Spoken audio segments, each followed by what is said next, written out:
Patay ang isang armadong lalaki matapos makipagbarilan sa mga miyembro ng kapulisan sa Balagta Street, Barangay Pahina Central, Cebu City, ngayong araw ng Huwebes, Marso 27, 2025. Sa panayam ng Bombo Radio Cebu sa isang tanod sa nabanggit na barangay, natukoy nito na nakatanggap sila ng ulat na mayroong isang lalaking may daladalang armas. Sinubukan nilang kausapin ang nabanggit na lalaki na kinilalang si alias Cardo para sumuko, ngunit iginiit nitong ayaw niyang sumuko dahil alam niyang huhulihin ito at ikukulong siya.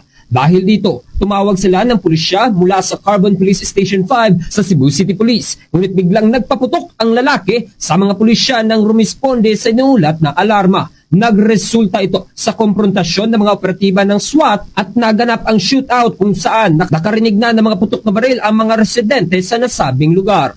Matapos ang kumprontasyon, natagpo ang nakahandusay na sa sahig ang patay na lalaki. Sa kabilang banda naman, mabilis na nakarating sa crime scene si Police Colonel Enrico Figueroa, Acting City Director ng Cebu City Police Office, kung saan dito siya nakipagpanayam sa miyembro ng media. Sa panayam nito, nabatid na hindi inaasahan ng mga pulisya na rumisponde ang pagiging agresibo ng nasabing lalaking kinilalang si alias Cardo.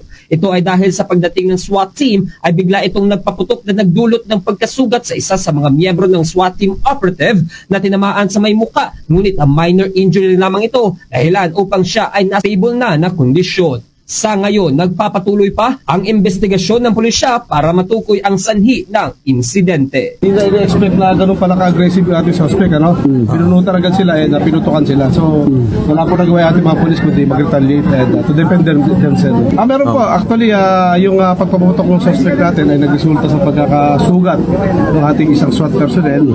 And luckily po, nasa stable condition. Base sa information na natanggap ko po, nasa ulo po ang tama niya, pero na-please na. Mula rito, sa lungsod at lalawigan ng Cebu, ako si Bombo Ken Apor para sa number 1 and most trusted radio network in the country, Bombo Radio Philippines. Basta Radio, Bombo!